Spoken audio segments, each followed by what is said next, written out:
Amigas y amigos, dada la importancia del tema de la resurrección pascual, quería haber seguido en la línea del significado de esa resurrección de la carne, ¿no? Y sus implicancias. Pero hay una presión, digamos, de las noticias cada vez más fuertes sobre la violencia armamentista y bélica en Ucrania, en Gaza, en Irán ahora, todo el tema, sin que aparezcan sean tan presentes en la publicidad lo que ocurre en África, en algunos lugares como Senegal o Kenia y en Haití, por ejemplo, en América. Es todo un tema, estamos en acontecimientos de violencia desatada que afectan profundamente nuestro mundo actual. Querría dedicarme a reflexionar un poquito sobre esa situación.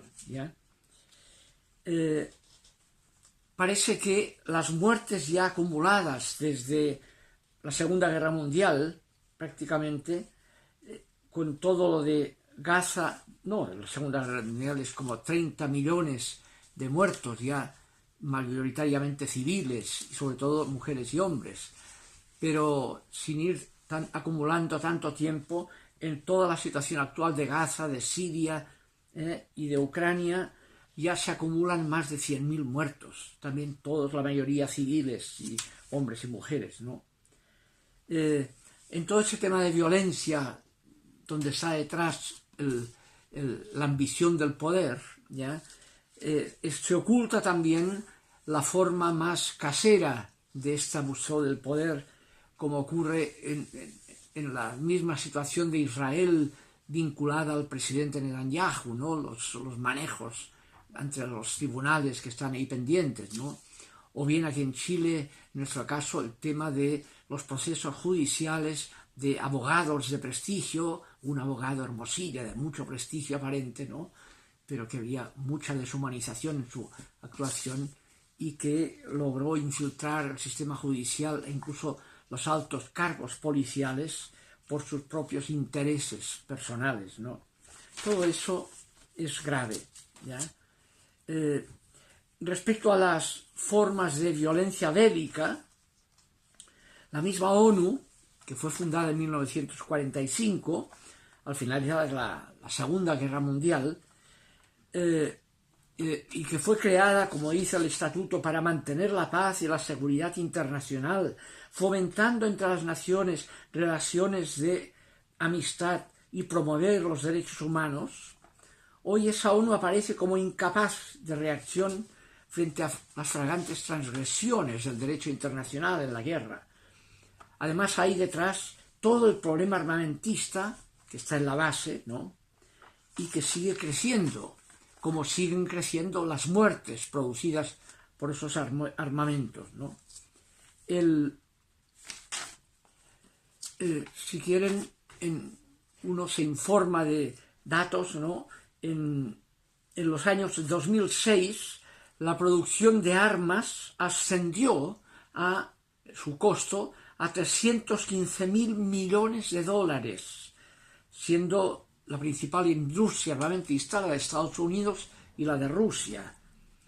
Y en el periodo más reciente, de 2017 a 2021, la exportación de armas provenientes de Estados Unidos, de sus industrias, creció de 32% en el aporte mundial al 39%, Y los compradores principales son Arabia Saudita, Israel, los Emiratos Árabes, Turquía, Fíjense que también se ha calculado que con 267.000 millones de dólares anuales se resolvería el problema del hambre en el mundo. Se gasta más dinero en armas para la muerte que en comida para la vida. Los 30 millones de víctimas de la Segunda Guerra Mundial son civiles el 90%, y la mayoría son niños y mujeres, y esta cifra se ha disparado con el tema y el problema de Ucrania y Gaza. Sin ningún interés autocomplaciente, querría destacar que la voz casi única frente a esta tragedia a nivel del liderazgo universal es quizá la del Papa Francisco, ¿ya? Denunciando tanto el abuso de poder en el trato del planeta, con encíclicas como el Laudato Si y otras actuaciones, como también las guerras fratricidas, ¿no?, promovidas a veces por la misma ONU con su brazo armado que es la OTAN, ¿ya? Sumándose a esa voz de Francisco, me llegó de la semana pasada el pronunciamiento hecho en Cataluña, que levantaron su voz unas 20 entidades cristianas, sumándose a un clamor mundial en esta línea, leo, denunciando el clima bélico que promueven gobiernos e instituciones internacionales, y expresan, subrayando la necesidad de que la sociedad civil se oponga con firmeza a todo conflicto armado y exija a sus representantes la búsqueda de vías pacificadoras. ¿Ya? El problema de la violencia bélica. Esta ha estado presente siempre en la historia humana, con razones de todo tipo para justificarla, sobre todo con razones religiosas, ¿no?, que legitimen, sacralicen el derecho de los poderosos a expandirse y mantener su poder, o de los no poderosos a resistirse violentamente. ¿Ya? En ambos casos. Estamos plagados de ello. En la antigüedad semítica, ¿no?, toda la invasión asiria, la invasión después babilónica, la griega, la romana, y los pequeños pueblos sometidos usando violencias de todo tipo, en Palestina, en Asia Menor, en la India, ampliándose luego a América imperial y a la América colonial también, o popular, ¿no? La violencia está presente en todos los niveles de la sociedad, ¿ya? De derecha o de izquierda, de poderes de grande poder económico y otros de poco poder económico, ¿no? Con el Imperio Romano, la resistencia de Israel frente a ese imperio desarrolló el brazo armado que ya había empezado frente al Imperio griego antes, el brazo armado de los celotes, ¿no? Ahí está el personaje Judas, un celote que, entusiasmado de que el liderazgo de Jesús podía servir para esa lucha contra Roma violenta, ¿ya?, para acelerar la independencia, ¿ya?, y ahí es cuando Jesús irrumpe tomando distancia no violenta en esa perspectiva. Una distancia, de hecho aparecen todos esos textos en que, yendo a Jerusalén, corrige a Pedro, que le recomienda que si no ve claro que van a ganar, mejor no suba a Jerusalén, y Jesús se lo saca de encima y dice, entonces no me tientes, Satanás, no has entendido nada, ¿ya? Y después toma a todos los discípulos que peleaban sobre quién sería más grande, quién tendría más poder en esa irrupción mesiánica, y les dice claramente, los reyes de las naciones funcionan así, no será así entre ustedes, el más grande ha de ser el más pequeño y servidor de todos. Y luego cuando llega a Getsemaní, en Getsemaní es cuando consideran llegado el momento de la irrupción mesiánica violenta, y es cuando sacan la espada para iniciar la guerra mesiánica, esperando que el Mesías Jesús saque debajo el poncho, diríamos aquí, su espada mesiánica.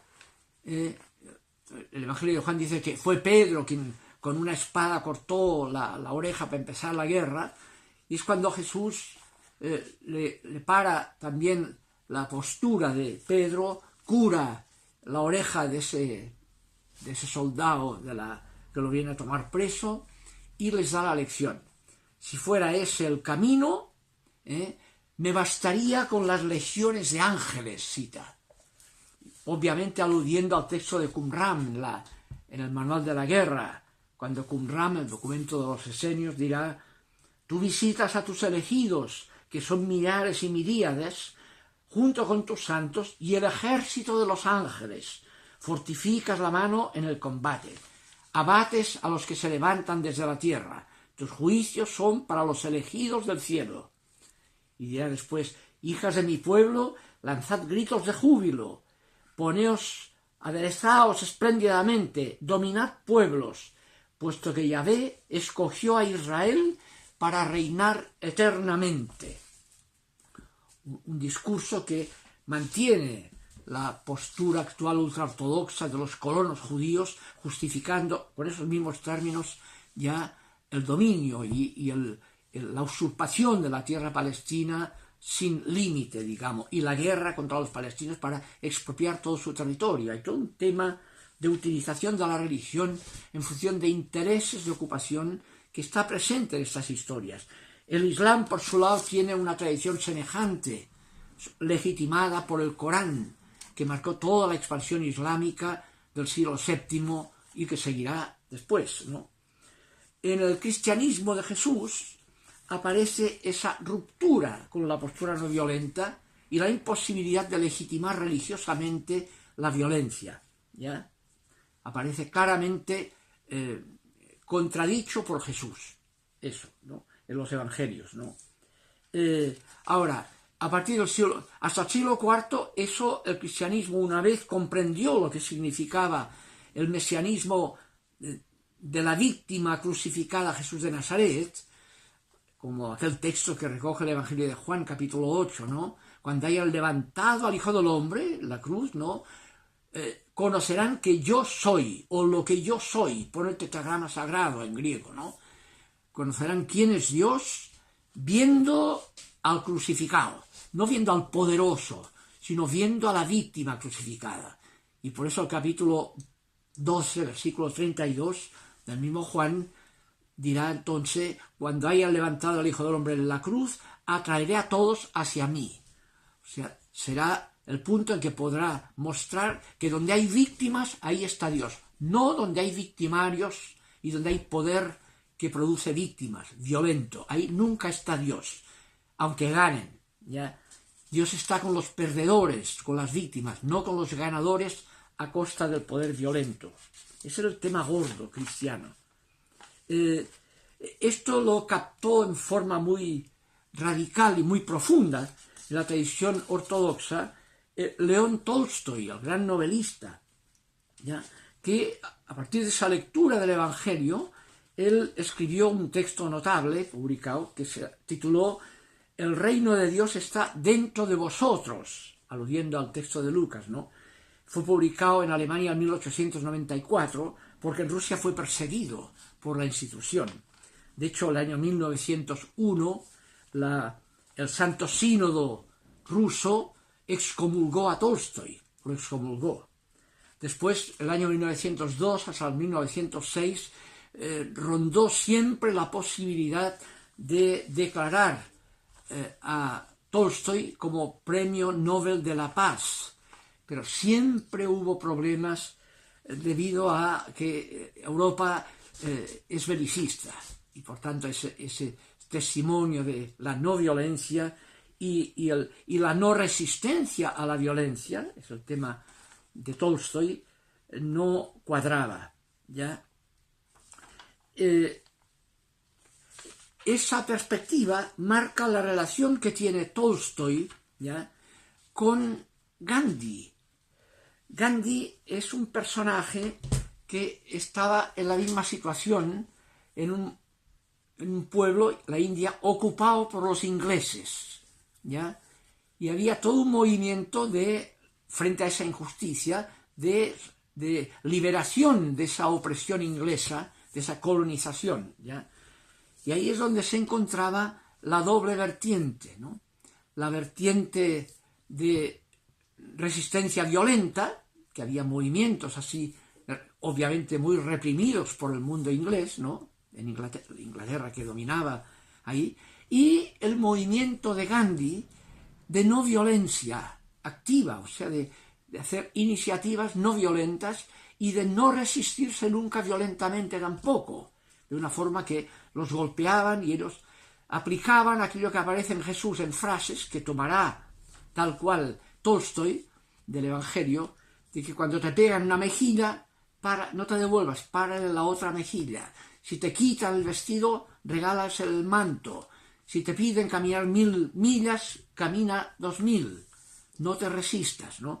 Ese tema que está en el Evangelio lo toma Tolstoy y lo constituye en su bandera cristiana, que le llevó a enfrentarse a la utilización del Evangelio en función de poderes legitimados por la religión cristiana en la ortodoxia, como ocurrió en la forma occidental también, la Iglesia latina, a partir del siglo IV, que el cristianismo dejó de ser martirial en su estructura y pasó a ser una religión de poder y legitimar la violencia guerrera y usarla, ¿ya? En momentos dramáticos de ese uso de la violencia por parte de la Iglesia, que es todo el periodo del siglo XII a XIII del problema de los cátaros. Los cátaros, que eran buena gente, solo que creían en la reencarnación, ¿no? Y entonces fueron, con que empezaban a tener mucha fuerza la gente que los seguía y los admiraba, a esos monjes cátaros, austeros, ¿no? Empezó, digamos, la Iglesia, sobre todo con el Papa Inocencio III, a perseguirlos cruentamente, sirviéndose a veces de grandes personajes religiosos, como el que dirigió la cruzada contra los cátaros inicial en Béziers, que fue el general del Cister, ya dirigiendo la cruzada contra los cátaros, matando a toda la gente de Béziers, que no quedara ninguno vivo, ¿ya? Después siguieron en Carcassonne hasta Toulouse, ¿ya?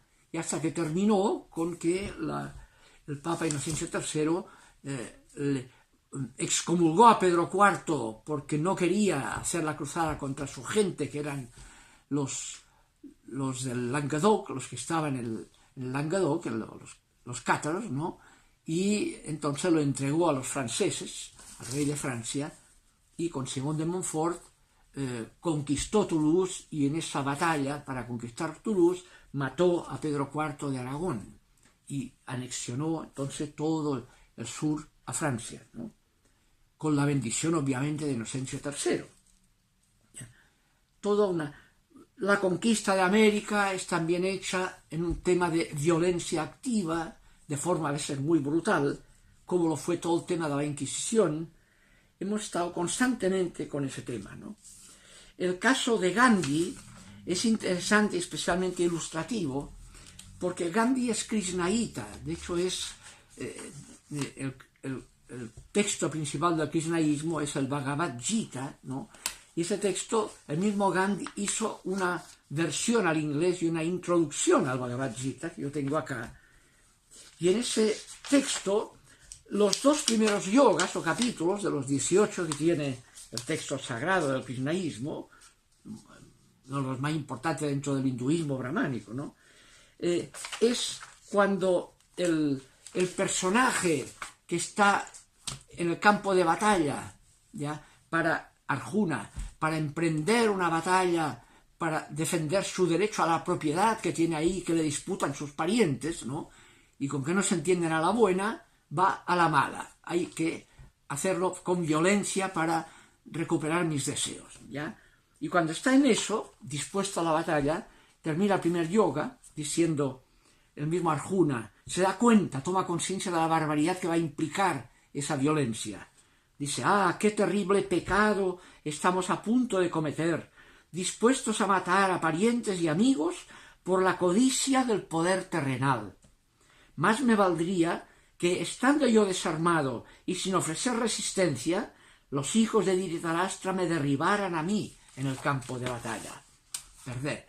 Y así dice, así habló Arjuna en el campo de batalla, y dejando caer su arco y sus flechas, se desplomó en el asiento del carro de batalla, abrumado de angustia. Termina así el primer yoga. Y uno espera que la revelación que implica el avatar divino de Vishnu, que es Krishna, ¿ya?, que le aconseja, viene a el segundo yoga, interviene Krishna y le dice a Arjuna que pelee, que no sea cobarde, todo el segundo yoga. Y si tú no luchas en esta noble batalla, habrás traicionado tu deber y perdido tu honor y habrás pecado, le dice. El mundo recordará siempre la historia de tu deshonra y para un hombre de honor la deshonra es peor que la muerte. Le dice Krishna, Dios encarnado. O sea, parece contradictorio con la imagen que todos conocemos de Gandhi, ¿ya? Obviamente aquí, ¿cuál es el punto para comprender esto? Es el mensaje del Bhagavad Gita, que hay que lograr el desapego total con respecto a todo. El Sanatana hindú, la doctrina del desapego. Y para desapegarse es evitar desear nada, ser indiferente a toda atracción. Y entonces, aquí el cristianismo es lo que aporta de que cada uno tiene que hacer lo que debe hacer, sea lo que le toque, indiferente con respecto a los frutos, sin buscar eficiencia, cumplir el deber sin pensar si con ello gano o no gano. Si eres militar, aplicando el tema aquí, actúa, guerrea, no importa si ganas o pierdes, cumple tu deber nomás, y así muestras que estás desapegado de los frutos. Es hacer lo que debes hacer sin buscar los frutos, la esencia del cristianismo. En esa línea, obviamente, marca una independencia con respecto a todo apego, a no preferir una realidad más que otra, una eficiencia más que otra, una realidad eficiente, no me amarro a ella más que otra, no me amarro más a la victoria que a la derrota. Hago mi deber y si ese deber implica ser derrotado, soy derrotado. Si implica vencer, venzo, pero soy indiferente con respecto a ser derrotado o a vencer. Ese es el tema del Bhagavad Gita. Ahora, para que quede claro cómo con estos dos capítulos se podría legitimar la violencia por parte del oficio de guerrero, en el prólogo, es interesante, el prólogo del texto del Bhagavad Gita que introduce el mismo Krishna, el mismo Gandhi, dice lo siguiente, hacia el final del prólogo. Leo: que quede establecido que de acuerdo a la letra del Bhagavad Gita es posible decir que la guerra es compatible con la renuncia a los frutos. Y eso es lo que dice el capítulo 2, obviamente, lo que vimos. Pero sigue, después de 40 años de un continuado esfuerzo por observar plenamente las enseñanzas del Bhagavad Gita en mi propia vida, me he dado cuenta, con toda humildad, que la perfecta renunciación, perfecto desapego, es imposible sin la perfecta observancia de la no violencia, la ahimsa, en todas sus formas. Y humildemente, como dice, pone ahí ese correctivo del mismo Bhagavad Gita. No lo tomemos como bandera de que es posible, porque por mi experiencia es imposible el desapego si valoras la violencia. Solo es posible con la no violencia, la ahimsa en todas sus formas. Y así lo practicó. De hecho, se logró, en su perspectiva, se logró la independencia de Inglaterra, ¿ya? Aun cuando ahí surgieron también los de la otra ala, los que querían una independencia más violenta y más rápida, y asesinaron, y murió asesinado porque obstaculizaba con su hipótesis de la no violencia, obstaculizaba la rapidez de la... Algo análogo a lo que le había pasado a Jesús, le pasó a Jesús, cuando en el contexto en que estaba del celotismo judío, al cual participaba incluso el mismo Judas, ¿no? Los celotes luchaban para independizarse de Roma por la vía violenta y usaban estratagemas violentas para hacerlo, ¿ya? En ese contexto, Jesús se encuentra con este tema y quiere dejar claro su postura no violenta, anticelote, aunque tiene a Judas dentro, pero Judas precisamente por eso se decepcionó de Jesús, porque vio que su liderazgo no iba en la línea del celotismo, porque iba en la línea de la no violenta, incluso de la no resistencia, como recoger a Tolstoy, ¿no?, del cristianismo. Y entonces, ¿qué pasó? Que todos los discípulos tenían la expectativa también propia de los celotes de que al final, con que Dios estaba con ellos, el mesianismo de Jesús al final actuaría y no habría romano que se la pudiera, ¿ya? Y es cuando viene en Getsemaní la decepción de todos. Una vez Jesús toma distancia del tema celote y el que se ha vinculado al tema de la guerra de Qumran, según el texto que leímos, ¿no? Simplemente lo dejan todos, lo abandonan. Pedro, decepcionado, también lo sigue de lejos por si Jesús hace algo antes que lo maten, y negándolo por todos lados.